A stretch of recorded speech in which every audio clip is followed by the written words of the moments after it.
I'm super proud of you for actually just learning, like sitting down and learning. For the longest time, you've always just relied on me to do that, which has held you back in some areas because I just can't do everything all the time. I would love to make every video with you, but realistically, I just can't. This is the Sweno Creative Podcast. I'll be your host, professional photographer and video content creator, Brian Sweno. In this podcast, we will discuss all parts of business, marketing, mindset, creativity, and self-improvement. Sometimes with the help of a special guest to provide some incredible outside perspective. So, what's up? First episode ever. You were the guest. This is the 17th episode now, and quite a bit of things have changed. Yeah. But one thing hasn't changed, in the fact that we're still doing a lot of cool stuff, trying to do a lot of cool stuff together. So let's talk about some of the things that have changed. Okay. Well, I mean, if we're doing like radio voice, I feel like at some point we have to do it. And so I'm first time, second time, and I'm gonna hang up and listen. So you are the first time, second time, second time, first return guest. It still feels weird. Like as comfortable as I'm getting and doing more video stuff, it still feels weird to have what we got going on here. But 13 cameras and lights and 13 cameras and stuff. But no, man, a lot has changed. A lot has changed, but a lot. I think the best thing that's happening though is we're figuring it out. It's slow, and people are bearing with us and like being patient. But 2023 and what we started and kind of saw it morph into, and we got hit early with some things that are good, but also like they weren't, we make the joke, like they weren't on the vision board. Like we totally weren't expecting some of the phone calls and the opportunities that were put in front of us. But, we're being fluid and we're learning, and I'm excited to kind of talk about some of those and kind of set. We've always had a bit of confusion. Like, my best friend, Big Dummy, is always like, "What is collab?" And and to be honest, like we started out as one thing, and then we got opportunities for others, and now like we're finally figuring that out. And we'll get into that, and we'll talk a little bit about kind of what we've learned and that sort of thing. But I'm excited. Yeah. So the last time we were talking about we were going to launch this space. Yeah. And it was going to be a co-working area, and that's what Collab was initially. Right. We never even got to that point. No. All these opportunities started knocking. We started doing other things, and then it kind of all took a back seat for a little while. Yeah, because your business went crazy, my business went crazy, and then we had the crazy opportunity for this building here, and it just turned into something else. And then, so that's where we kind of decided, for the people out there, I've got messages, you've got messages about what is Collab, and then what is the building, and is Collab the building, and is the building Collab? So we essentially, to answer the question, we essentially took the original idea that Collab was, which is the space itself. Yes. And that is what is now the building. It's just the physical location. It's just the physical location, the actual space itself, the building literally is the building itself. And then Collab now has kind of morphed into. Yeah. So yes, let's back up and let's clarify it even more, because you know how I work. Collab realized that like it couldn't be everything, and we kind of thought it would be. And we thought, well, let's make it a studio and a co-working space and an event space. And like it kind of got overwhelming, because like we talked about earlier, we're getting phone calls for stuff that we hadn't even thought about short term and what was in our what was in our sights. And so now we're able to do that and kind of narrow down what Collab is, but Collab still needed a place. And that's where the opportunity, the Slate and Glass crew, they grew They're down at their new studio. It's amazing. And then this space kind of popped into our laps with an opportunity to do all the things we wanted to do. But we also, when we wanted a co-working space, for example, it was small. And it was no walls, nowhere to like, I was working there every day and it wasn't as inviting as we think we originally had planned, you know? And so it was confusing, it was loud. And then, so now we have a spot. So Collab is still doing the marketing. That's where it's going to grow and kind of hopefully exponentially grow with these opportunities. But now we have a spot in the building, and the building is becoming the spot for creativity, for networking, for all of this. And I get it. It's still confusing. We're going to do more to get it out there and to do it. And I'm excited because we got a big deal Wednesday that we're going to have some fun. But the easiest way to think about it is Collab rents a space from the building, and Collab runs out of the building. Collab is a part of the building. All of that. It doesn't change what you're trying to do or what we originally tried to do. It just gives the building more of an opportunity to be what we wanted it to be, which is a creative space, co-working, offices like we've talked about. We got a couple of those filled. This studio that we're doing with Scissor Sisters, Collab is using this studio right now as a way to kind of build out what we're doing. So it's simplified and it's more functional, I think is a good way to say it. Well, one of the main things like with business in general is finding your lane and trying to do that lane as best as possible, which we are terrible at because we always try to do everything. We just want to help people and help people in any way we can. But it gets a little muddy sometimes whenever you have not only multiple people thinking about what's best for a single business, but also things start happening and then the space becomes an idea and an idea becomes another thing. And then you just don't know how to make everything work. And this kind of, in my brain at least, allows us to like segment off a little section of my brain for the building and then section off a little part for Collab and then section off Sweno Visuals and then the other stuff you got going on too, which is also kind of crazy right now. Well, and like I said, we probably started out thinking it was A, and we weren't prepared and fluid enough to be able to like kind of maneuver as we saw fit, or as, you know, potentially clients and partners that have called us. We didn't know what to do, and we didn't know how to take the marketing side, which you do marketing, which is great, but we didn't know how to take and put the Collab spin on the marketing because it's a little bit different and it's not exactly everything you do, but it's a stepping stone to what you do. It's Collab couldn't grow without Sweno Visuals growing, which was another kind of weird thing that we realized because like what you're doing and as you're adding associate photographers and videographers and stuff, Collab's kind of the opportunity to have work for those folks. And so that was different. And so I think it's been really cool. It's been exciting. It's been frustrating. But I think you and I learned a lot about each other. We maybe things that I know I took for granted or didn't really understand how to approach. Once we kind of determined, you know, we're going from Collab and adding another dimension, which is the building.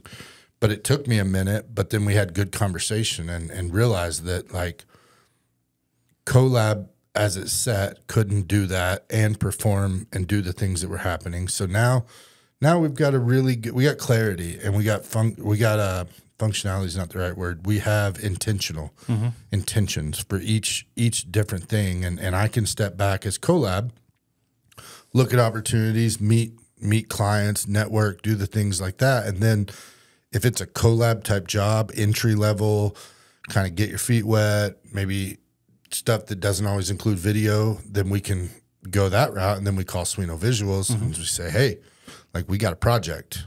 Here you go. And it becomes a Sweno Visuals project or stays a Collab project. So there's different things and I'm excited. So yeah, I'm excited to get the building really going. And I know it's hard.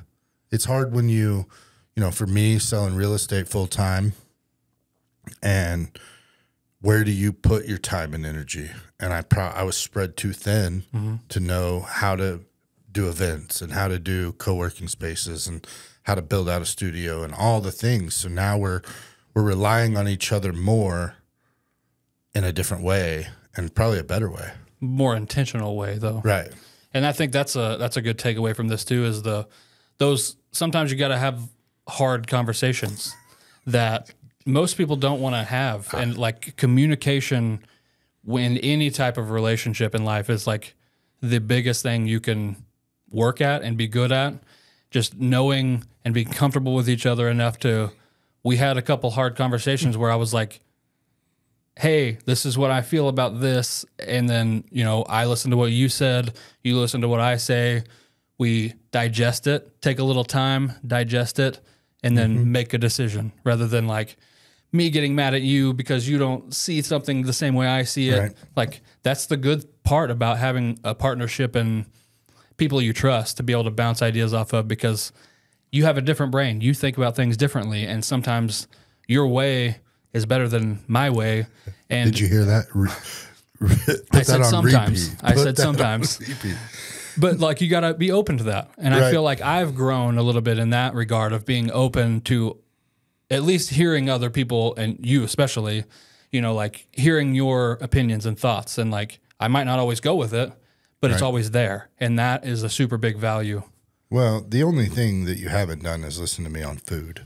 Right. Well, which was never going to happen. So although you did try a new restaurant last week. We can talk about that later. But no, and I think that's the key, and that's what also describes what we're doing. Like, there is no playbook for this. Like, and it's weird when you're you and I, and we're both building one thing, and we're building something together, but we're not trying to do it traditionally. We're not trying to do it by going out and getting a loan. We're not trying to max out credit cards. Like, we're just figuring out, when we learn about new things that are happening in, you know, in my industry, marketing, real estate, how can I help you take what you're doing to another level, and kind of be the checks and balance in some of the things. I know we'll probably talk about it today, but like, you're always so technical and want, like, your brand is sexy and professional and like all of that. And like, my brand outside of Collab is just me, like funny, probably obnoxious. Sorry. Probably. Yeah. But you can figure out how those weave into one another. And like, you know, with what we're doing with like Scissor Sisters, like that's you saying, hey, you've got X camera, X mics, this kind of thing. Like, hey, okay, well, what should we do with that? And then I come in, I'm like, hey, could we do it like this? And can I learn how to do it? Because it needs to be more, I hate to use the word, I don't want to say cheap. It needs to be more basic, really. I mean, affordable. Affordable, yeah. Because not everybody's ready to go that next level.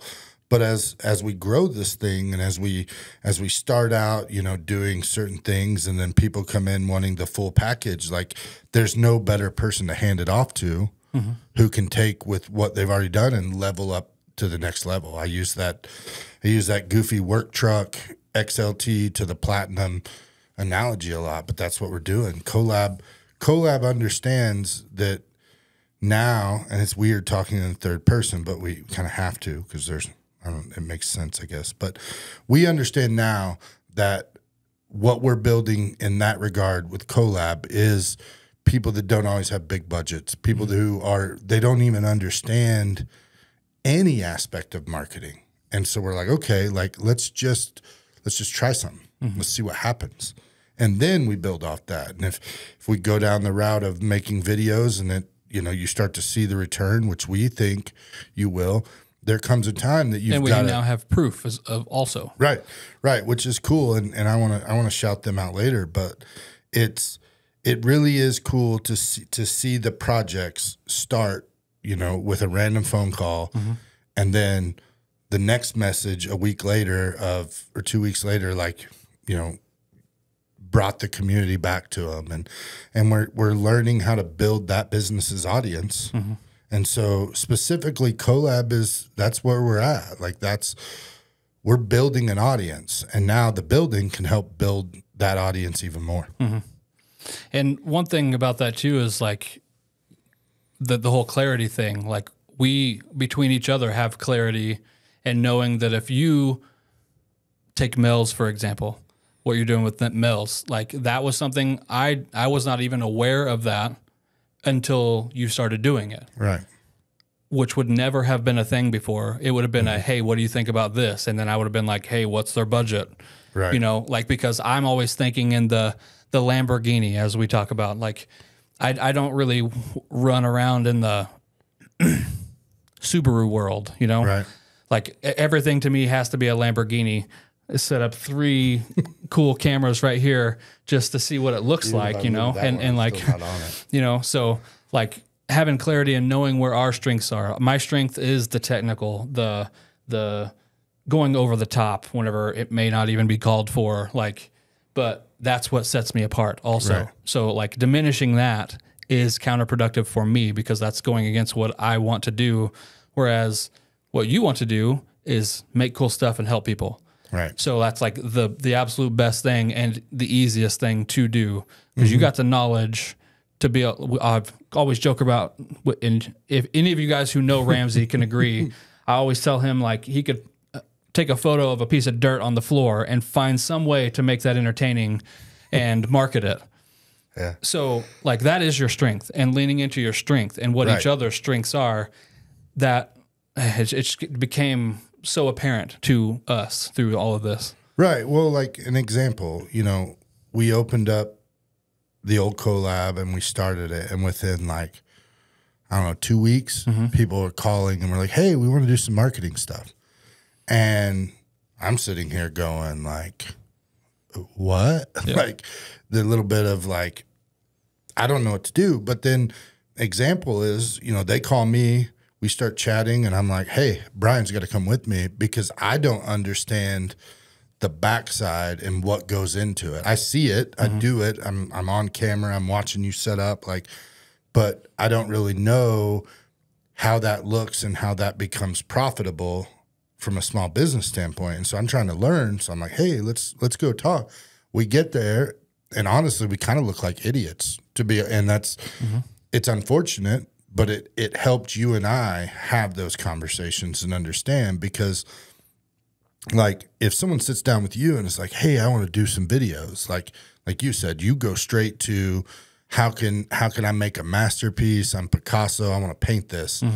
And I'm looking at it as like, how can we just turn the camera on and do something cool? And then I go to the whole like, should be easy to do this, blah, blah, blah. And then you're like, so now, if there's one thing we've ever had disagreements about the most, it's Ramsey saying, "Oh, it should be pretty easy," and I'm like, "You don't understand what goes into this." Right. Which also, on your part, you've learned now. Like you have taken the time, and like this building, this space has afforded us the opportunity to. You're right next to me down the hall. I'm actually here now. I'm actually excited to be here in this space. We joke around with my family that I live here now because I'm here more than I am at home, which is another whole thing. But like, you know, you've taken it upon yourself to learn, even if it is just the entry level stuff or setting up for a little podcast and knowing how to cut between camera angles. Like you've put in the time and the effort to allow me to show you how to do it, to be able to offer that to other people now. So that's like open up a whole new thing to where you're not so reliant on if I can do it or not, you know? So I think that's been really cool too.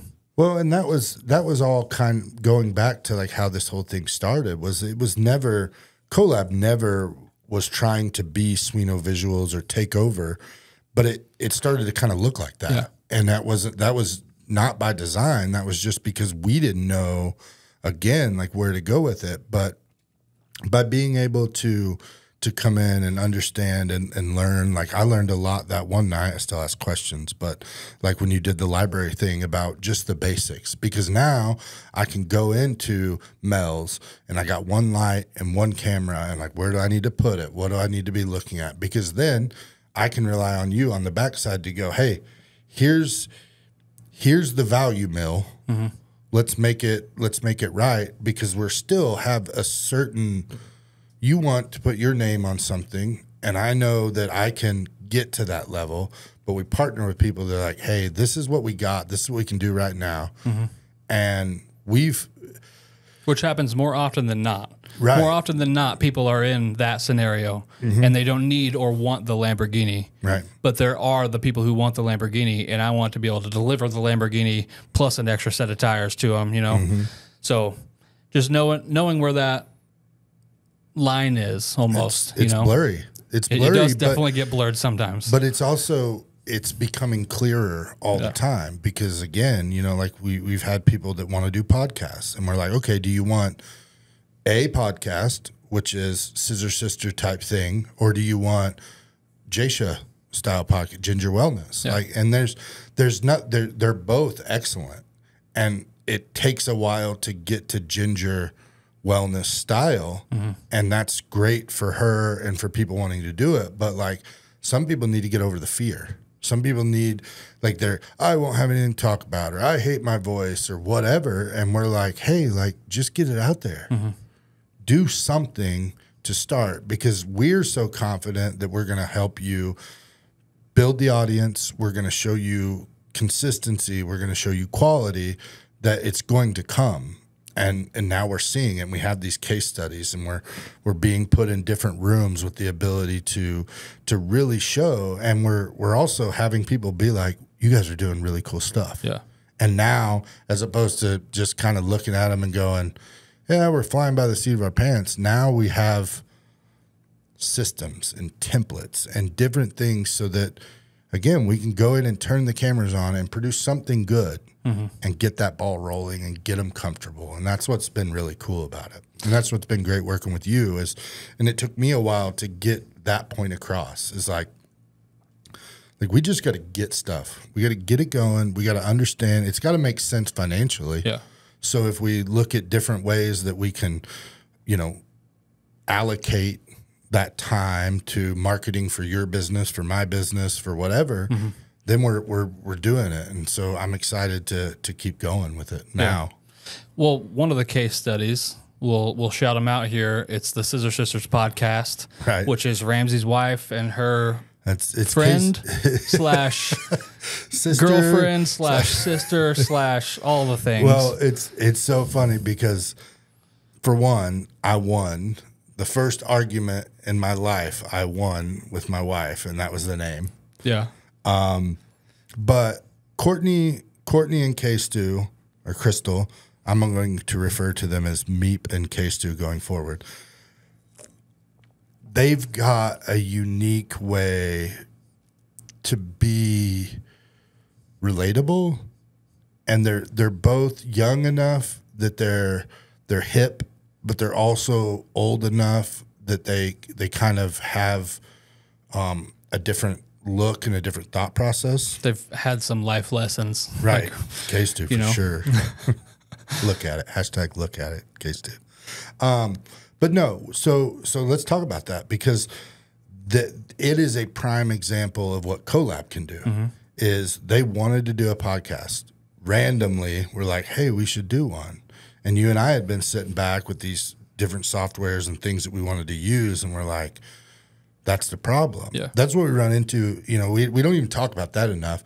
Like, the biggest problem we have, and I don't want to put the blame on others, is like, or I say biggest problem I have is I've got all these ideas spinning, and I have ways that I want to get the creativeness out and do things, but not everybody's willing to do it. They don't want to be vulnerable. They don't want to hear themselves talk. They don't want to see them on camera. And funny enough, like, K-Stu was that person until like February, which was really weird. But So they call and they say, hey, we want to do this podcast. And I think it was like 3 or 4 weeks worth of like, are they going to do it? Are they not going to do it? And we finally settled on the name. But then you and I, prime example, we basically like just sat down and we're like, okay, what's the strategy? Is this a basic podcast where they have a little bit of fun, or is there some intention behind this? How do we, let's be specific. And specifically what we wanted to do with them was grow YouTube. And that's been the coolest part, because now we have the ability and the experience to know exactly, I don't want to say what works and what doesn't, but we know how to continue and build on the things that are working and stop doing the things that aren't. So for like a production standpoint, we knew they were going to, we kind of partnered with them on the build out of this set. Like they purchased the things, we have the space, and then obviously the equipment and stuff was mine and yours, a kind of a conglomeration of all of it. But this was just an example of like, we put, hey, we're not going to make money on this. Like, this is going to be a thing. We're going to try this. And especially for me, that was a, that was a gigantic hurdle of like, this has to make sense. You know, I'm trying to offset costs with the cost of the building and different things like that. And then I'm like, this is a perfect example of one of the times where I just need to listen to you a little bit and just kind of just kind of do it. Like, see what comes of it. It's experience. It's getting ourselves into a position that we haven't ever been before, but on our terms. And so one night we helped them bring all the stuff in here. We're like, we're gonna record this. So then we like made the commitment to just do it and see how it worked. And we were still thinking we were gonna run 3 cameras. I start like looking like this. This is totally overkill for 99% of people and what they want to do. So I was like, let's do 1 camera, you know, like just not dumb it down, but take it down a level from what my brain always would think. And that was a challenge for me to even think. And for me to say we should just do 1 camera instead of 3, that was like an intervention moment for myself almost. Well, it was. You know, but like I say, it goes back to articulating what you're trying to do.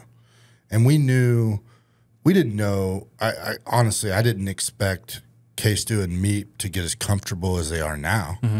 I knew we had a pretty good idea of how to get it out. We're still learning how we can capitalize on that and help other people capitalize on what they're doing. With them and kind of partnerships and that sort of thing. But it boiled down to what, and we can talk freely about it, but it boiled down to just doing it. Like, that was the thing. And like, credit to K-Stew and Meat, because they were like, hey, we're doing this. We went and bought all this stuff. And like, what was really cool too, is they're helping us learn about affordability. They're helping us learn about just in general what people want to watch and what people like them, 2 moms, 2 hairdressers, 2 best friends, like it's cool because, like, you know, I handle the lion's share of the back end side of what they do. The YouTube posting, the tagging, the social media stuff, like, and so like it forces me to kind of listen and look through a different lens, so to speak, because obviously K-Stew's my wife, and we spend a lot of time together and we see each other, but like now I get to see a little bit more of what I was already seeing, but I have to watch it. I have to pay attention. I have to kind of give them tips and stuff. So it's been really cool. I'm excited for them. They're about to hit 1,000 hours on YouTube watch time, which we can go into that, but it's essentially people have watched those 2 talk and laugh and joke for almost 1,000 hours in just over a month. I think, matter of fact, I think this is week 5. They've just recorded their 9th episode, but we built it out specifically. Go back into that. You know, when they were like, we want to do a podcast, we're like, okay. And we figured out the technical side. They said, we're going to be here, but we front loaded all of that. And we sat down and it gave us stuff that we had to put out. And then it was cool because like another side of that was, hey, we figured out the easy way of doing the technical side, and then you were able to go in and make them the Sweno visual style intro. And so that's another service that we can offer that is, it goes back to you and it gives you that introduction to them or whoever would be doing it, which is another way to just pack value in. It's another way to help build the audience because you're excited about what you're doing. I'm excited about what I'm doing. When you get excited, we've talked about this plenty of times, like it's weird for those of you who have never worked on a level like that with Brian, like he kind of has a different look to him when it's like, it's something that he's passionate about. And it's hard to explain, but like you can just see when he gets, like example, Scissor Sisters, like once he got past that we were going to do this a little bit more easy and less production, but then the rest was like, okay, well, if we're going to do it, the audio is going to be on point. And then you're sitting back there and adjusting the stuff. And now we get to go in and press a button for audio. We know it's there. It's ready to go. Same way with the camera. But then like the intro and the stuff we're doing with that, seeing you, and then again, me coming back and going, hey, I can edit this far, but how do I use select all again? Like always having the ability to have you, but I do see you on the teaching me side of things, and I see how that resonates in the similar concepts that what you're trying to do with the school district or with the library class. Like it's all really good, and I'm getting to, like you mentioned earlier, like learning how to do this more, and I never want to be you, and that's clear. And like maybe we should put a disclaimer on all editing things. Like if you see stuff come out of here, like if it's just basic, that's me. If it's high end, that's this guy. And his abilities. Again, I'm the mayor video. I keep going back to that one. I'm so proud of it. But we'll talk about that later. That was another example though of hey, you've been building this up with Mel's and helping them, and you are helping them help their business, but also charities and other things like that. Right.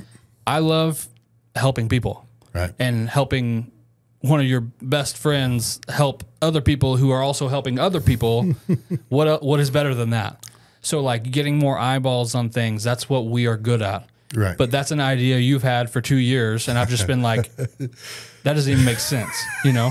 Unless we go full on like crazy into it, which we ended up doing, it doesn't make sense to do that.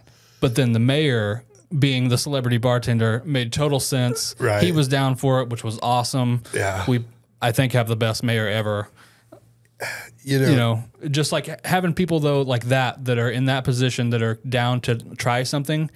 And I know on the back end of the city, they were a little concerned about what we were doing with what they, having the mayor in there. And we had like, everything came out so good though. And like, that was another example of that wasn't hey, I'm making a lot of money on this. This is we're making something cool, right, and helping people. Right. So that makes it totally worth it. Well, I think I go back to, with that specific example, but like you and I are big fans of this community, and we want to see this community grow. We want to see it put on a map. Like, so if we continue doing the things that we're doing, and when we can give back, it is our way of giving back. Mm-hmm. And I'm still trying to figure out this like, I don't know, I don't even want to say it. And you know what word I'm like, we don't have, Lebanon has so many amazing things. And for the longest time, we've not really wanted to feel like we wanted to be the leader, or maybe better we didn't understand what it was like to be a leader. Mm-hmm. And maybe we were playing catch up. And having the opportunity now to put Lebanon on the forefront, and the community and the racetrack and the downtown and the businesses here and the mayor, like, that's cool to me. And if we can help, or I can help in any way, it's not financial. It's more of how do we make it happen? And I know when you and I get together and our minds start doing that, like the sky's the limit, because I can say, let's do something like a mockumentary, and you go, okay. Yeah. But then I have to be like, trust me, because like I'm going to try to do it in a Ramsey way, but then you're going to polish it. And the mayor video is a prime example. Yeah. So it just came out so good. Like it just came out so good. And there was people, Rob, is it? Rob at Mel's? He stopped me on the side of the street. I was shooting the stuff for downtown, and he was like, hey, come here. And he was like, I had people from California sharing that and everything else. Like, we are doing things that are going to put Lebanon into a different realm at some point. Like, if we just keep doing it and keep doing what we're good at, which is kind of where the clarity came in. Like, if we just keep being us and keep doing stuff, you're a good person, I'm a good person. We're never going to do anything that is negative intentionally towards any other business. Right.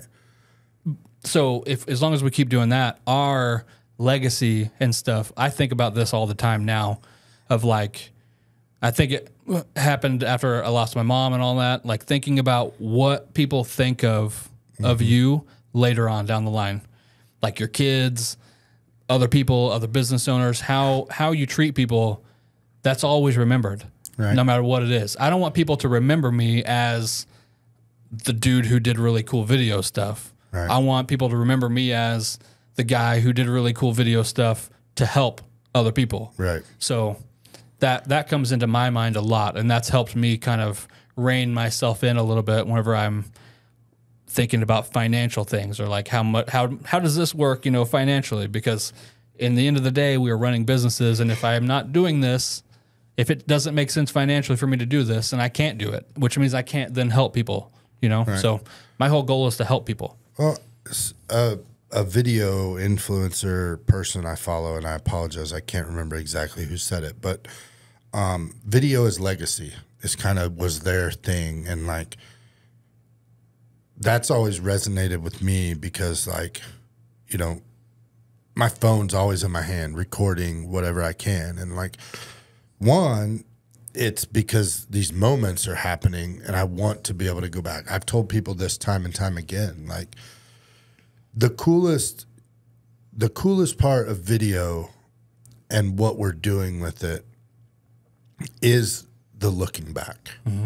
And, growing up, like I remember Christmases and Thanksgivings and everything at my grandma's house, my grandma Jessie, and my grandpa Bill, he used to have a camera on his shoulder, and like big old bazooka looking thing. Yeah, like you thought he was going to war. But you, as a kid, you look back at that and you're like, oh, they're on video. But now as Greer's came into the fold, and Allie before her, and realizing that gap that we missed, that I wasn't that focused on keeping those memories and that legacy, like now, and so the opportunity to take some of that and learn how to use it for the good of the community and for other businesses, like and what it's done for my business has been, I know we talk about that a lot, but just being able to help people and being able to explain to them why we're doing something or how we did it. It's not about it was my idea or it was your idea. Like the mayor video was like, I can't have that idea if I'm not listening to you and seeing how you're doing it, and I can't produce it without you. So it's a partnership. It's a thing, because we've seen videos that I try to make myself start to finish. Like, what's keyframes again? Yeah, what are keyframes?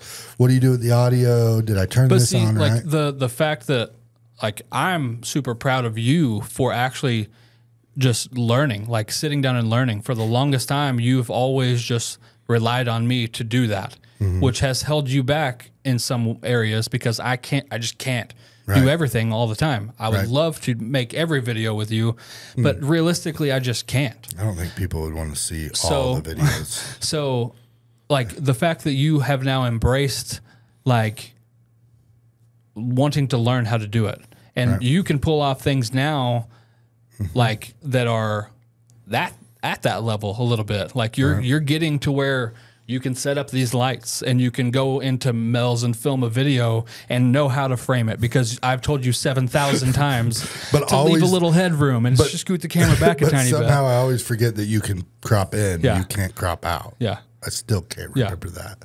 No, it really is cool, but I also think there's some times when you going back and you said it right at the beginning, like, I don't always know where my skill set stops. I don't ever want to become what you're doing, because I see the need for it and I see how much it can benefit folks who take that next step and are willing to commit, because it's but that's the thing though, you don't accidentally get, and this is, I'll just pat myself on the back for a second.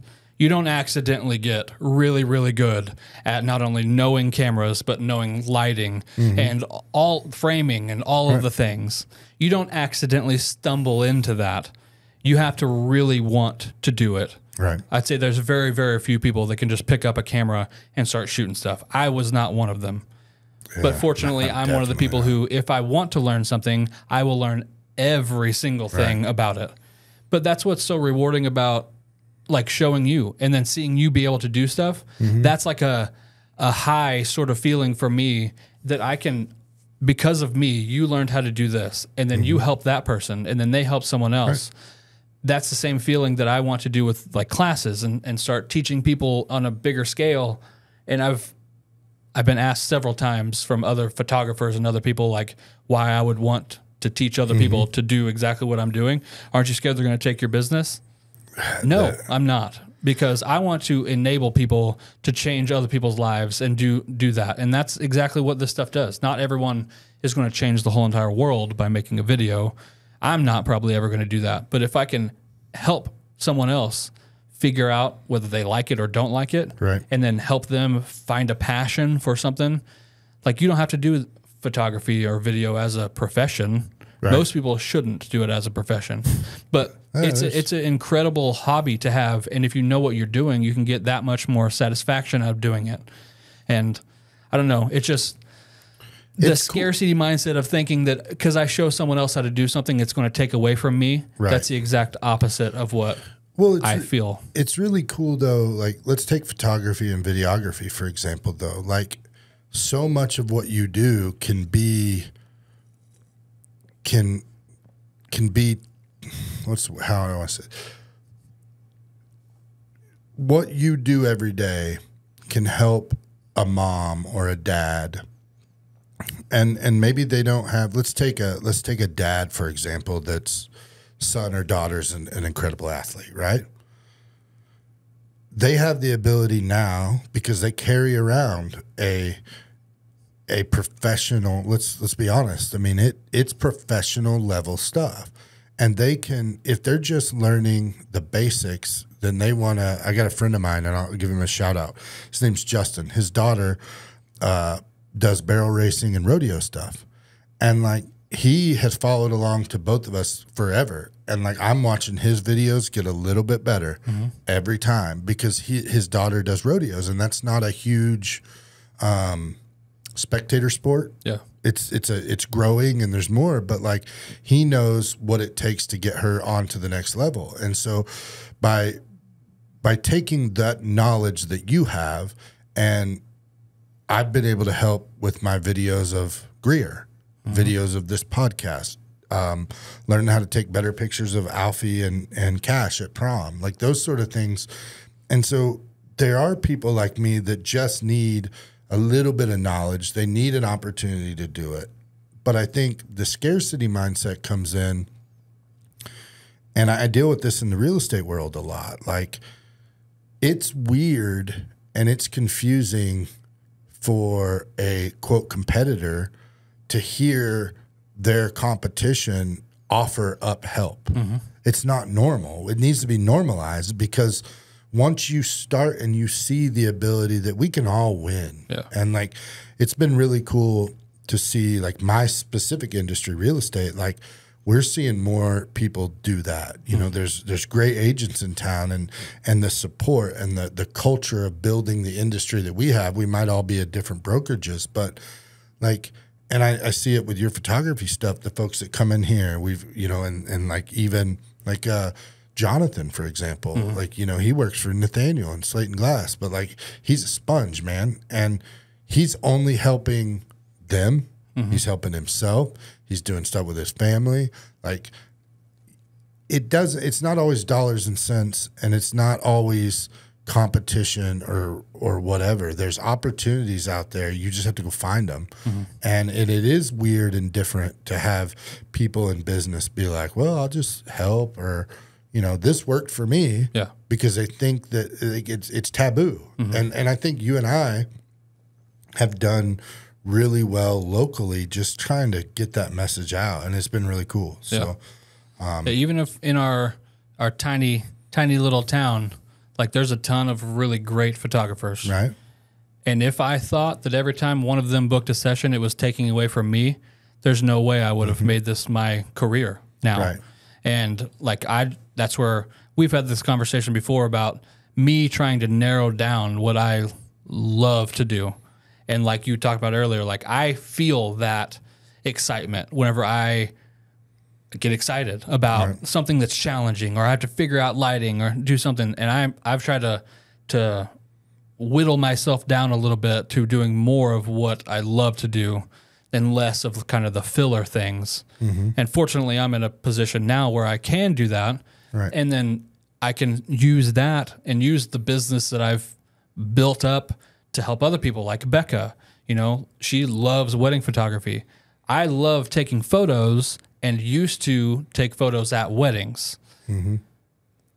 I've now shifted that to where someone who absolutely loves wedding photography, I've helped train her to where she can take these amazing photos, and then now she can help my business as I'm helping her, as we are helping the client. So they still get the Sweno visuals look. They win, I win, Becca wins, and everyone comes out better because of it. I just love like being in that opportunity now. Like she shot that wedding yesterday. Right, just yesterday. And that was the first time that I was in two places at once, essentially, as a business. And that was like a really, really cool feeling to have. Well, it's different. It's also scary though.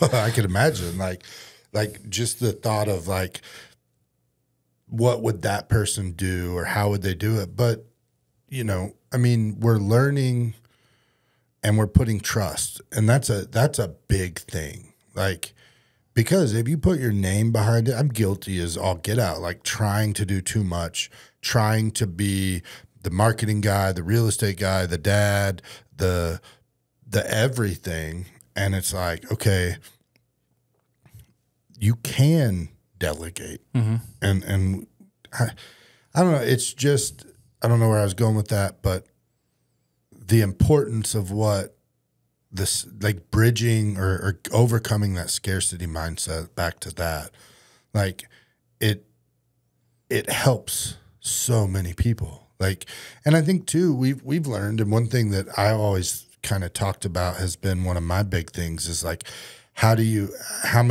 what's the phrase? Like, cut it up into multiple things. Like, just because you make a video of a house, let's talk about that, for example. When I go and make a video of a house, like that is like crossing off 3 or 4 boxes for my business, for the property, for the industry, for the buyers, for the seller. Like it's doing so many different things. And if you really, you mean you don't do that just to be a social media influencer?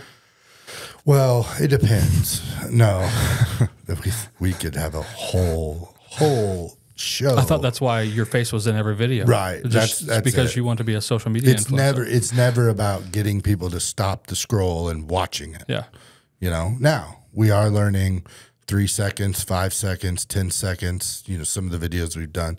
But if you go into that mindset, because, and I think what we talked about it just a bit ago, like you and I don't market our businesses in any sort of typical like thing. Like we have to understand and put value to the opportunities or the times when people ask us to do something. I think we're very small business oriented. We're very, we're frugal in that regard, which is tough. But like once you start to understand that if I do a listing video, not only does it help the sale of the property, not only does it get out in front of more people, but it's also marketing for me. And I'm building my brand. And the same way goes for the Scissor Sisters podcast. Same way goes for the mayor video. Like it can check off so many boxes and be utilized in so many different ways that I think you and I do a great way of understanding that. But it took us a minute to really understand that, because whereas maybe in the beginning I was more, that was my thought process, but yours was kind of the opposite of that. Now we've kind of moved the pendulum or the needle into the middle. And like you said earlier, like we can take the opportunities that are given to us and now we can go, okay, well, why would we do it this way? Or why would we do it that way? And how can it grow in other opportunities or help more people? A prime example of the same sort of example that you're talking about with listing houses. I used to shoot all of your listing videos. Right. And then it became very, very clear, not every house, well, for one, the market totally flipped the other way to where you didn't have to make anything for any property and it would sell immediately. But also Nathan Warson comes along and he can do these really cool fly-through videos. Right. And you don't need to think of some super creative thing for these, I would say, basic property sort of. You just need something to be able to show it off a little bit. Not that what Nathan does is basic, because it's super, super advanced, but you know what I mean? Like it's just kind of showing the property. There doesn't have to always be that next level of creativity and crazy thing. And I never got angry that, Nathan started shooting most of your properties and I didn't. Right. That would be the scarcity mindset version of that, where I was like, Nathan is awesome. We should partner together sometimes. Right. And then we make the VR video, where, it's a combination of all of our skills put together. And that's what can happen whenever you surround yourself with all these people who can do awesome things and you all level up. Right. Well, and it's cool too. The thing about like, let's talk Nathan, for example. Nathan has a skill set, a specific skill set that is, I'll put him up against anyone in Missouri, the country, like his ability to do the drones. But Nathan's also dabbling in similar things that Sweno Visuals is dabbling in. Or not that you're not dabbling, but like you're there. But Nathan's trying to grow what he can offer people. And you're sitting here going, okay, cool. And then like watching Nathan come in with his new GoPro and going, okay, this new GoPro does this kind of thing. And then you're like, hey, okay. So whenever we collaborate together on projects or whenever you're shooting it, think of it doing it this way.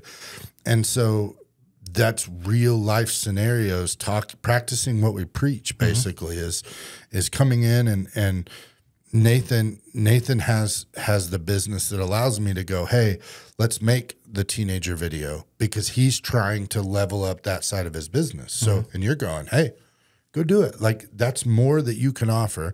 That gets more people doing video. That gets more businesses using video. It has the ability to build something that you just don't see anywhere. And I think the other cool thing, and we've said this when we've talked to other people, like we're now seeing people understand in Lebanon the power of social media.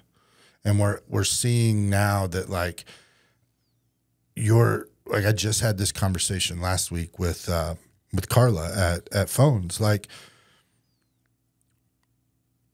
it used to be you ran a business, right? And you dealt in Laclede County, right? And like you were like, okay, well, I need to be in the Laclede County phone book. I need to be on a Laclede County billboard. And now like you have people want to work with people that they know, like, and trust. We've talked about it, said it time and time again.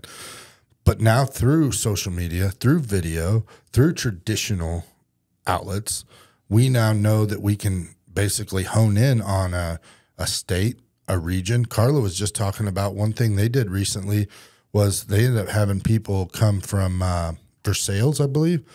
They passed 2 competitors of Carla and them because they liked their messaging and they understood and they saw the social media stuff, the Google things like that. And so it's really cool now because we're seeing more people embrace the regional aspect of Lebanon. Mm-hmm. And I think we've just touched the tip of the iceberg on what we can do and what is happening. So it goes back to just what we're trying to build here, what we're trying to help build in the community, the downtown stuff, like all that. I don't know. I guess I kind of got off track there. Sorry, but well, I mean, it goes back into everything. Like if we keep showing up, people see that we keep showing up, right? And the ways that we keep showing up, if once they make the connection, and sometimes we have to make the connection for them. Yeah. More often than not, we have to make the connection for them. But whenever I'm going into an event, or we did the thing at the school, and every single person in that room knows who I am, mm-hmm. and I've only met 2 of them in person, that should tell them everything they need to know about what I'm doing. It's obviously working because they know me. They feel like they actually know me. Mm-hmm. They like me. I think so. I think. And then obviously people trust me with their business, with their senior photos, with all of that stuff, or else I wouldn't be where I am. So like sometimes we just got to make that connection for them of if social media didn't work, you wouldn't know who I am. Right. Because it does work and because we know how to use it, you know who I am. You like me and you trust me mm-hmm. without ever having met me before.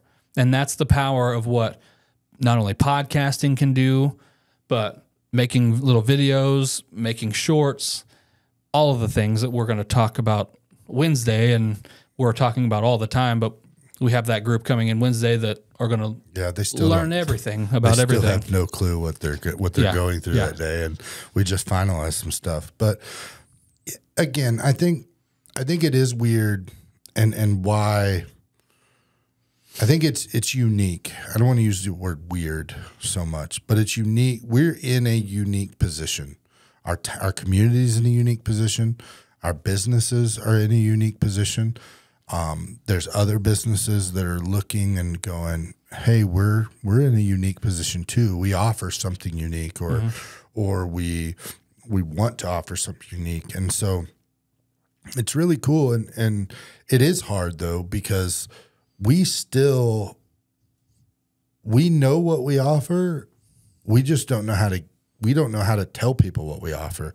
But they call us and like, saw your podcast, saw what you're doing with the Scissor Sisters, saw what you did with Jonesy's, for example, or vice versa, or the school and like the golf stuff that you're doing. Like, whoa, like show me another local area or community that can compete with that level of golf. But I guarantee you more people are talking about LHS golf now than they were last year.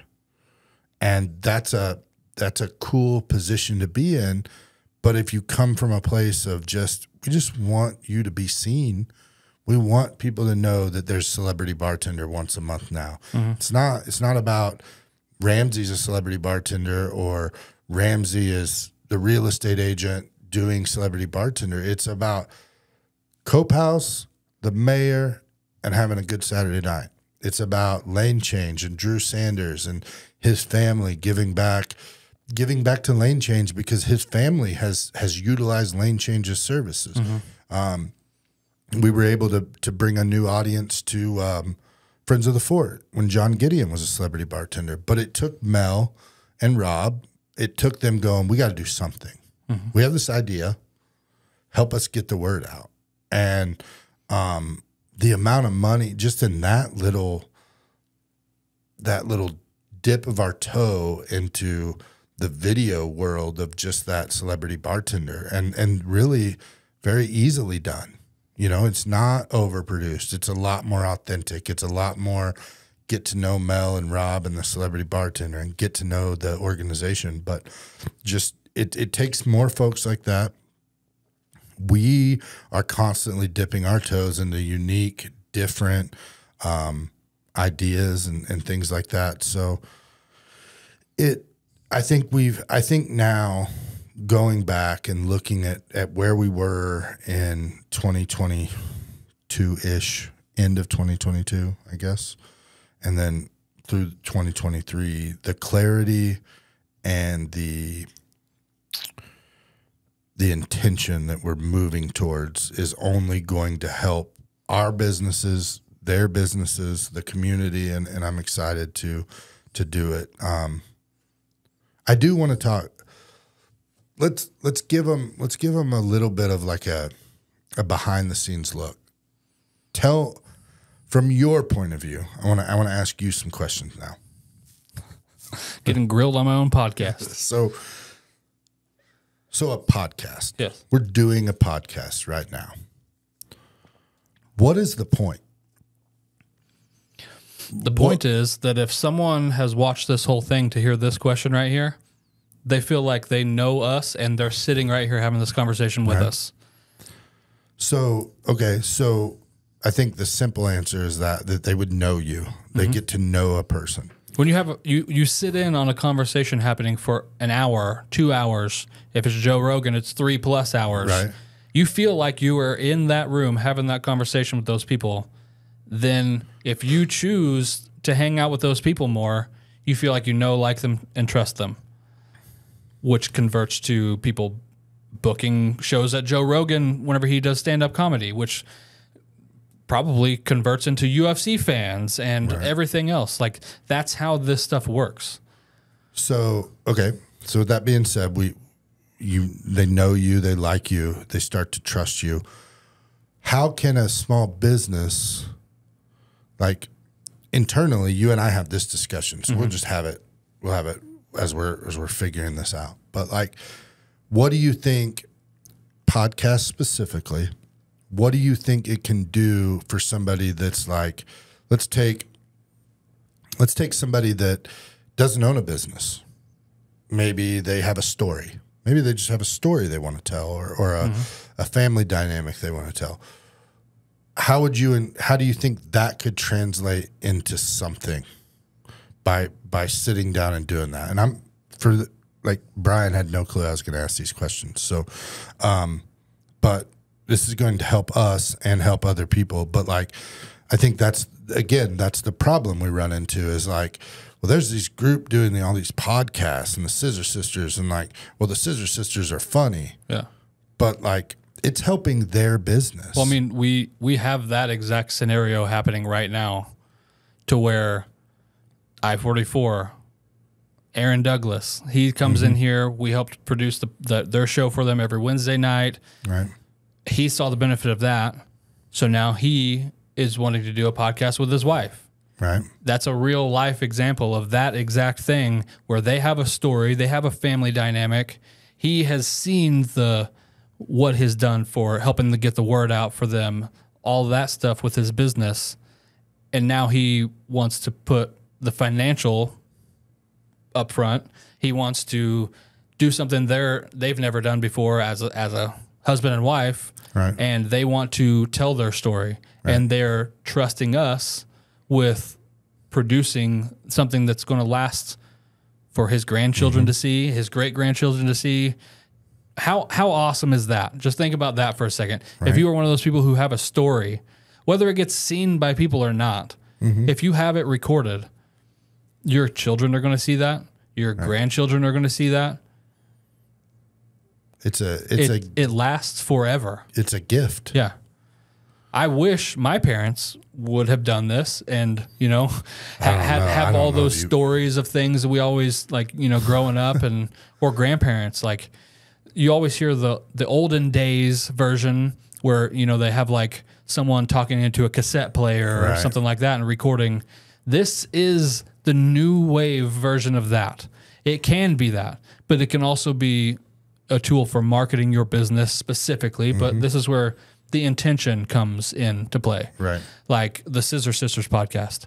We intentionally had a way that we were going to do that, to intentionally capitalize on this audience, on this specific platform, but in a roundabout way, some people are going to see that in our community and book Crystal or Courtney to do their hair because they feel like they know them already, and they're sitting here in, you know, chairs from the salon, and it's going to convert into their business without them ever having to sell or advertise to that person. Right. That is the benefit of podcast. Right. Is you feel like you're already part of what they're doing, and you don't have to sell to someone. Well, I think too, like going back into that is like, I don't think we, let's put our consumer hat on now, but I don't think consumers understand how they consume or how that has influenced purchases or relationships or where you're going to go have dinner on a Friday night. Yeah. Like, and you have to find your client in a different light. And it may now be something like a podcast. It may be something like videos like Jonesy's, like, you know, how do those people still, and we're learning and we're moving forward, but I guess I'm now kind of like wondering where the hell I went with that, but I guess you got a lot of ideas rolling around. Well, it's sitting here thinking of more stuff, but like looking at like the collab side, the podcasting side, the specifics of what we're doing with that, and the ability to have people, because again, we get people that are like, well, I've always wanted to do a podcast. Well, we always have wanted to watch podcasts or listen to podcasts, or now we can take a podcast and we can cross cut it to different things. Like the Scissor Sisters podcast, they've already got a t-shirt manufacturer that has made them shirts for it, and it's a way for that manufacturer, Brenda, to advertise on it. They've had a local boutique that advertised on it. We're now looking at how we can grow it to bring in the ability to make it offset the cost for other businesses. And it goes back to that whole collaborative different way. And I think we're doing a better job now of explaining why. And I think you hit the nail on the head when you said it. Like, it's just another tool. It's just the ability to kind of dip your toe in the water. I think too, for like the comfortability of being on video, whether you do a video one or an audio one. And that's another thing too. Like, we will be 100% honest with people and say, like, not everyone needs a podcast, or not everyone would benefit from a podcast. And it would probably be a detriment to some people to try to put themselves in a podcast scenario, because it takes a certain, but there are more people that would do good at it than would do bad at it. You just have to take the step. Courtney and Crystal are a prime example of that. They were scared out of their mind. They were visibly shaking. Their voices were cracking. We were sitting out here. We pressed record, told them to go, and they were like, what do we do? Like, now, what do we do? Now they just roll in here. They're like, are we going yet? Yeah. And then they're ready to go their season. It's only 7 episodes in. No, 9. We recorded 9 today. 9, and then we got a couple book reviews we're going to start adding into that channel and kind of bring in a new audience. We're doing another podcast. I'm doing one every Monday night. We do one over Lakefront Empire on HGTV. It's been kind of fun to talk about that, and we've been able to get the people on Lakefront Empire to reach out to us to be on the show now. And so these are people that have been featured on HGTV, agents and house owners, sellers, that have seen you guys doing podcasts and reach out to you to be on your show. Like, that is another prime example of, even if you get, because that's not getting thousands and thousands of views. Nope. But if you have this audience and you know how to reach that audience, that's the benefit of the knowledge that we have also.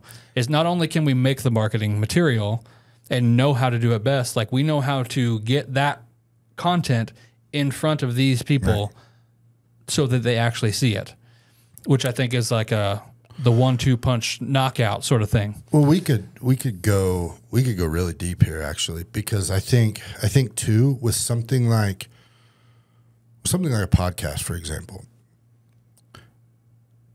people have to choose to listen to you, right? So hear me out. They're like, if you make a podcast, right? And let's say you and I are going to make a podcast about extension cords, okay? We would talk about extension cords, but a few of those people would probably watch or listen to us just because they like our banter or whatever the case may be. But if we're making a podcast about extension cords and somebody searches extension cords and finds the podcast about extension cords, they are your client. Like that they are now a true barometer of who you're trying to sell to or market to or whatever. And now you become the authority. You become someone they like. They can listen to extension cord information, but they can also get a joke. That is the most random. Well, there's an extension cord. That is the most random. But I say all that to understand and like when you can do things through video, specifically YouTube, when people follow or like or subscribe to you on YouTube because they want your information. And that ultimately is the best type of lead because they've specifically chosen to follow you.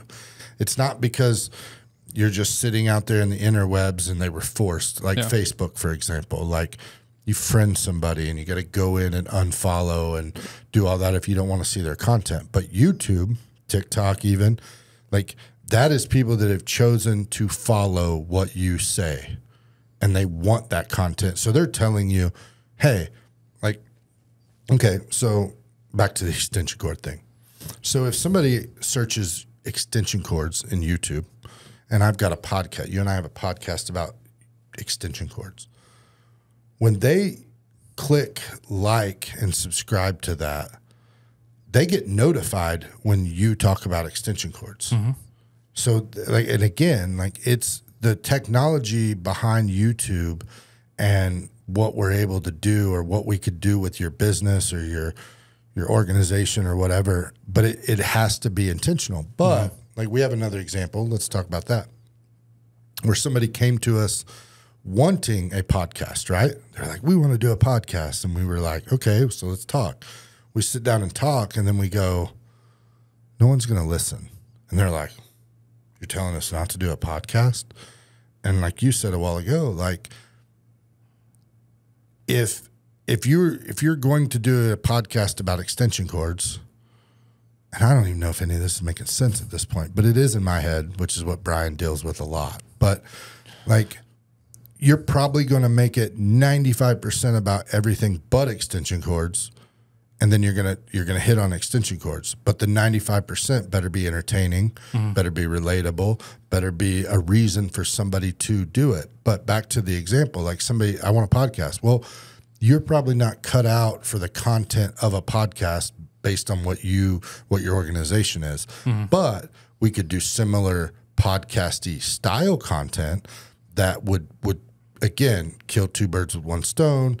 Be usable and efficient across the board, and then people are like, "Oh, well, you're telling us we shouldn't." Yeah, but it's another it's another way that you and I bring a unique skill set to the table because we understand podcasting, we understand building a YouTube following, building a TikTok following, but we also know that hey, maybe your content is better served as TikToks that get put on YouTube.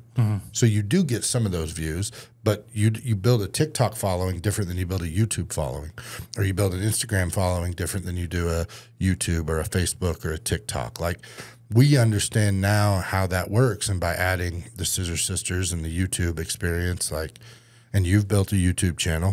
We don't even need to talk about you just giving up on that one, but but I mean he did. He's got like 10,000 followers or something, and he quit. Well, that was another example of like I was making content and built almost 10,000 followers, like legitimately almost overnight. But that was a style of content that I was making that I wasn't in love with. Like I was not excited to do that whatsoever. It was one of those trendy things. I tried it to dip my toes into that water and it blew up like crazy. And then I was like, I don't really like doing this. And I have the integrity enough to step away from 10,000 follower over here which seems like a great thing in the grand scheme of things. It's not that great, but like, you know, I don't want that. I want to make an impact. If that impact is 10 people and I make their life easier, better, they learn something that they can then take on, I would take the 10 people that are actually invested in what I'm doing and that I'm excited about talking to and teaching and doing whatever over 10,000 people who are there to just hear some random opinion on something. Well, so not everyone has the integrity also, which is one of the things that sucks online too. There is a laundry list of awesomeness that can come with putting yourself out there, but there are also people who use that in the wrong way. And those are the stories we hear all the time about random people doing random stuff, you know, people doing pranks at malls and getting stabbed or whatever, like, because they're just trying to do stupid stuff to get people to click on it. What we're talking about is doing stuff intentionally with substance. Right. You almost can't fail if you do that. It might take a little bit longer. Yeah, it's a slow play. I mean, it's a long-term thing, but if you're in business for the long term, that is what you should want. Yeah, I think going viral, like I've made this mistake. Like I wanted to go viral for a long time. Like I don't like the virality stuff. Like I don't think it's as big. It's more about consistency and your cadence. We talked about that a lot with what we're learning with the Scissor Sisters. Is like every Monday they got to record an episode. Lakefront Empire Unpacked, like we're doing. We record an episode every Monday. It goes out the following day or the next day. Like, but you know, like what we did with Scissor Sisters, like four that way. And you and I argued about this. We didn't know. And I finally sat back and I was like, okay, like we're going to take a little bit of what you said, a little bit what I said, and we're going to record 4 and have them all edited. Then we're going to go that way. And then we're going to release 4. And we're going to tell Facebook about it. But we want to build a YouTube audience with these girls, and it's taken off, but it's slow and it's deliberate. But I think I've learned a ton in that regard. I've learned a ton from some amazing YouTube real estate agents, and kind of got to watch how they've taken specifically a real estate channel and built followers from. I've got friends that have 500 to friends that have 500,000. And they live in big cities, and they've put their city on the map, and that's kind of what we're doing through this building, through Collab, through Sweno Visuals, and it's we're essentially exponentially magnifying how we can do it, and we're learning every day, and it's been pretty cool. And we've talked about some total. We went everywhere in this extension cord podcast. Yeah, coming soon. So yeah, we're gonna start calling it 3-prong. Is that the name of it? Don't Google 3-prong. You might get some things that you don't want. What we were going to do you guys want to see an extension cord? I don't want to see it, so. What would we call it? I don't know. 2 dudes, 1 cord? I don't know. Again, you might not type that in Google to see what pops up. Nah. We've done a lot of cool stuff over the last couple of years. We've probably talked everyone off of we this probably podcast talked them by now. out of doing podcasts, but it's been awesome so far. I really like, this is a cliche thing to say, but I really feel like we're just getting started.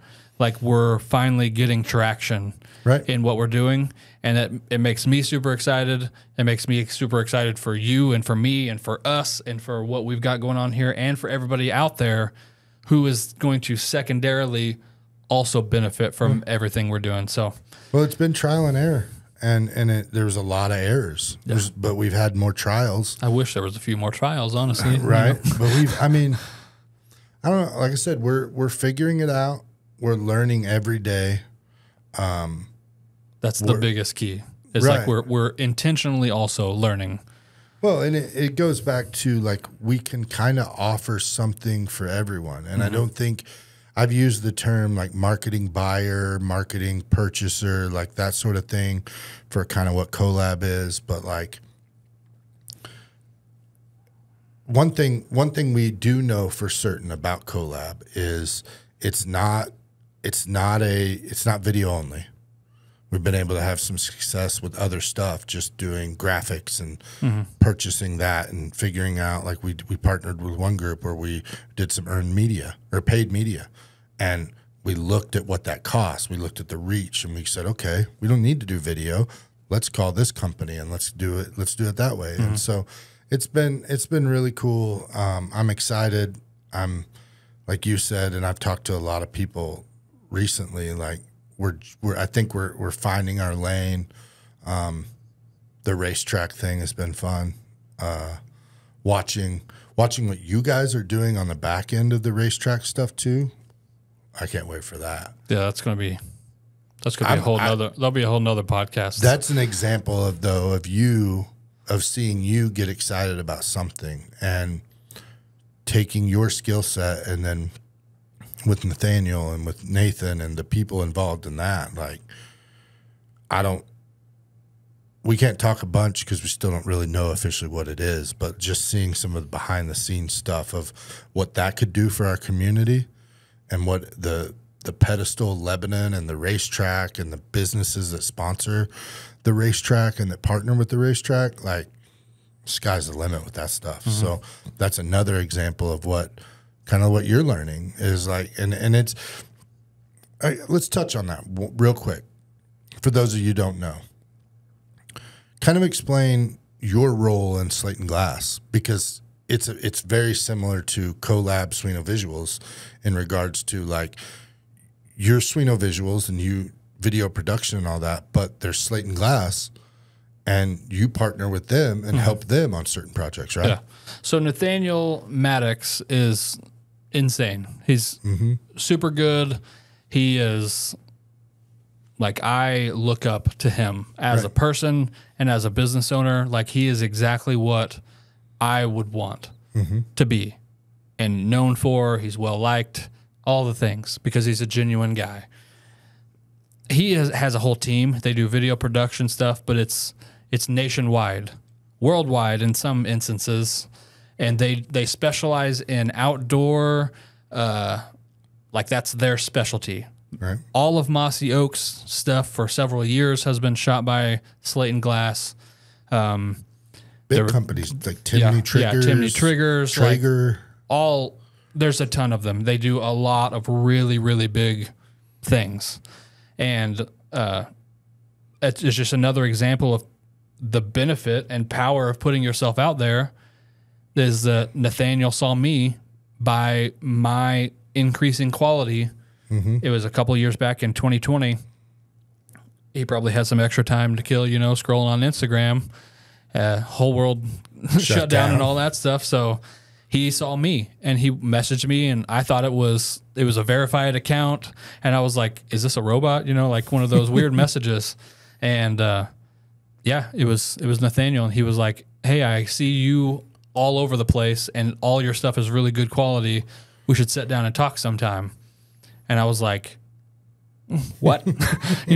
So I looked into him, saw it was all legit. He's awesome, a filmmaker. He was from Lebanon, moved to Seattle, built up a whole big business there, came back, owns several different companies, does a lot of really cool stuff, and does a lot of stuff that in the outdoor space. And if anyone knows me, I'm the least outdoorsy person ever. You bought a Frisbee. So I kind of bring to them a little bit of that outside perspective, because I'm not a hunter. I'm not a fisherman or anything like that. So I have sort of an outside perspective on what they do.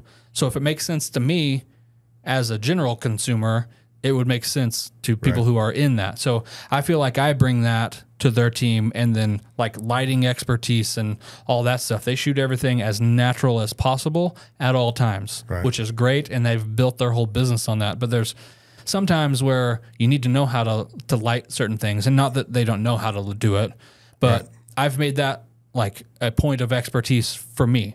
So then that's an added value to their team, because I invested in myself how to do this, So I'm super grateful for Nathaniel, Connor, Lindsay, Jonathan, Matt, all the people there, and especially Nathaniel, like giving me an opportunity to step in and reach out to begin with whenever that wasn't even on my radar, and give me an opportunity to prove myself, essentially. And then me being me, I just go above and beyond and then prove extra value they didn't even really know was there. So now for several years now, we've worked together on some of the bigger projects they've had.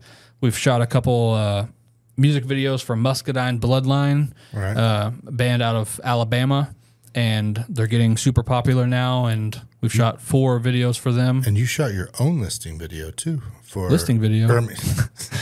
Your own music video. Yeah, that was pretty cool for Nashville artist, Carly. Yep.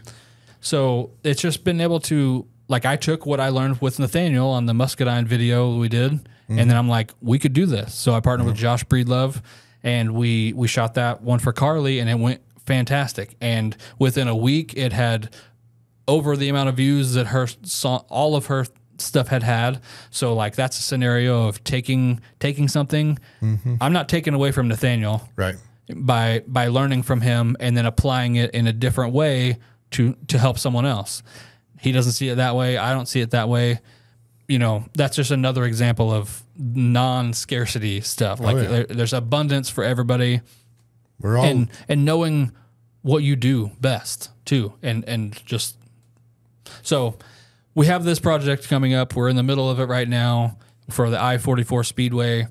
Aaron Douglas is doing a lot of really cool stuff, and I've got several dipping points in with that now. Like, you know, we're producing their podcast for them every Wednesday, and then we have we just call it TV show because we don't know what it's going to be yet. So you can't give potential TV show, potential movie, potential something, whatever it becomes, it's going to be incredible. I can tell you that. Yeah. And it's awesome to be a part of a team also and see what the benefits are of that, what the struggles are of that.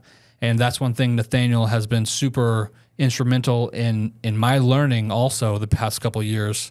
And I'm probably annoying to him, but I'll ask him questions. Where, like, we shot this TV show and went to Oklahoma or Iowa, so we got 6-hour drive there and back. So I take that time as, hey, I'm going to learn from someone who's in the position I want to be in. He wouldn't want to be in a car with me for 6 hours. I'll tell you that much. But I bring that up because I think it's another example of what we're trying to do here, and understanding the skills and the strengths and the weaknesses that we all have. And how each day it's something different, but like the goal is to just do more for more people, and I think we're getting there. And I don't know if that's how we should end this, but I feel like this chair, I don't know how, but mine like somehow Professor X'd its way over here. I do know that I don't know how the girls sit in these chairs all this time, and like from now on I'm gonna be like face to face. Like I like it better when you had the camera over here and I could just talk to you and not have to wonder or look back over here. Like just like side eyeing the whole time. Yeah, like it's kind of different. But I do actually like this setup though. It's pretty good. They was cheap too. Like I think they spent like $200 on just the stuff. Target, Walmart, Amazon. They got a few things, but let's just make this the last point before we get off here. What we're wanting to do with the building is make a space that can facilitate the creative stuff that we want to do, that other people in the community want to do, and we want to help through Collab and Sweno Visuals enable those people to do those things in whatever scale they want to do them at. We can help them. Right. Whether that's just getting started. We've had a couple people come in here and just want to get started with a podcast. They just want to get started. So we tell them some advice, and they can either take it, they can not take it. And that's another aspect of what we're looking at now also. But besides that is the sort of consulting part of it. That's something that you are trying to implement, I'm trying to implement, we are trying to implement. And that's also another big value for people that we're going to be offering at some point. Relatively soon. Right. And I think, like I said, we're learning every day. If you got any Spin questions back around here. What? Just spinning back around. If you have any questions too, like, and you've made it this far, or you've seen this in like a little short or something, like, if you're confused or you just have like an idea, like, come chat with us. Like, we'll figure out if it makes sense. You may walk in this building and I go to you and I say, hey, Brian's your guy, go talk to him. It may not be a collab thing. It may be a Sweno Visuals thing.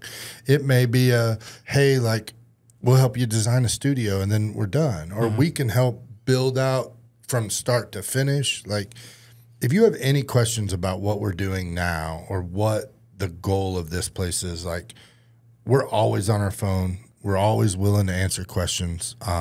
Again, Brian's the more technical side and like how we can do some things, but I'm excited. I know it's been really good to dive in and understand more and get a little more intentional. I've been kind of using that as my word, kind of, sort of. I'm learning to learn. Which is awesome. Right. It's also awesome to see that. Right. It's For a long time, your catchphrase was, I can't learn. Right. And I was just like, you know, what? What? You know, it is what but it is. You are actually learning to learn, and it's awesome to see that you're taking those steps, and like, you are doing the exact same thing that we're trying to preach to everyone else. And that is, you can learn how to do something new. And sometimes you just got to put yourself in it to learn it. So if you guys have any questions, we would love to hear about those. Reach out to me, Ramsey, collab page, the building page, Sweno Visuals page, all the pages. Just reach out. Let's do some cool stuff. Let's help you do some awesome stuff. And we appreciate the support also. There's a lot of people who have put a lot of time and energy and awesomeness. Nathaniel, our wives. Yeah. I don't know about. No, it really, there's nothing honestly, I can say this. There's nothing that we can't do in terms of media. So if you've got an idea, if you've just thought, like, with the partners that we have with Nathan Morrison, with Nathaniel and Slayton Glass, with, you know, I've got some partners for other media opportunities outside of the country, outside of the state or whatever. Like, we can blend traditional with new. We can blend new and touch on traditional. Like, the sky's the limit. And we're so fortunate here to have so many creative people. And we just want to add to that because we now know and understand, like, we're not experts at everything. We're experts in certain things, and we all kind of scratch each other's backs, and I'm excited. So come see us. Thanks for being on. Thanks for being the second first guest, or the second guest. First time, second time. Yeah. First time, second time. And in 2 years, we'll do this again. Let's see. See ya. I hope so. All right. Bye.